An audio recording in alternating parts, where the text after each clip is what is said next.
वो लक्ष्मी नारायण भगवान की जय। आज है आंवला नवमी और आंवला नवमी पर अमलिया राजा की कथा।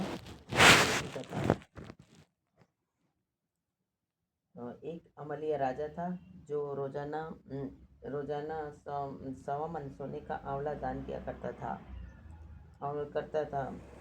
एक दिन उसके बेटे बहू ने सोचा कि अगर इतना आंवला दान रोज करेगा तो सारा धन खत्म हो जाएगा। बेटा बाप से कहने लगा कि ऐसे तो सारा धन लुटवा दोगे, आंवला दान नहीं करना।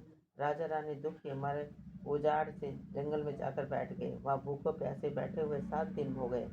राजा आंवला दान नहीं कर सका और आंवला दान नहीं करे तो खाना कैसे खाए। अब भगवान ने सोचा अगर मैं इसकी सत नहीं रखूँगा तो दुनिया में मुझे कोई नहीं मानेगा। भगवान ने राजा के सपने में कहा कि तू उठ और देख, तेरे पहले से जैसा ही धन और राजपाट हो रहा है। आंवले का पेड़ उग रहा है और उसमें उठकर आंवला दान करो और जीमो। राजा रानी ने उठकर देखा तो पहले जैसा ही राजपाट और सोने का आंवला हो रहा है। वे रोजाना पहले की तरह ही 1.25 मन सोने का आंवला दान करने लगे। उधर बेटे बहू के अन्नदाता में बैर पड़ गए। आसपास के लोग कहने लगे कि जंगल में एक अमलिया राजा रहते हैं, उसके पास चले जाओ, वह तुम्हारा दुख दूर कर देंगे। वे लोग वहां पहुंचे तो रानी ने ऊपर से देख लिया।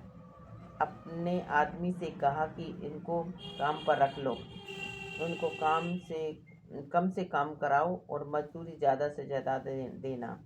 एक दिन रानी ने अपनी बहू को बुलाकर कहा कि मेरा सिर धो दे। बहू सिर धोने लगी तो बहू की आंख से एक आंसू रानी की पीठ पर गिर गया। रानी ने पूछा कि बहू, तू रोने कैसे लग गई, जैसी बात है बता।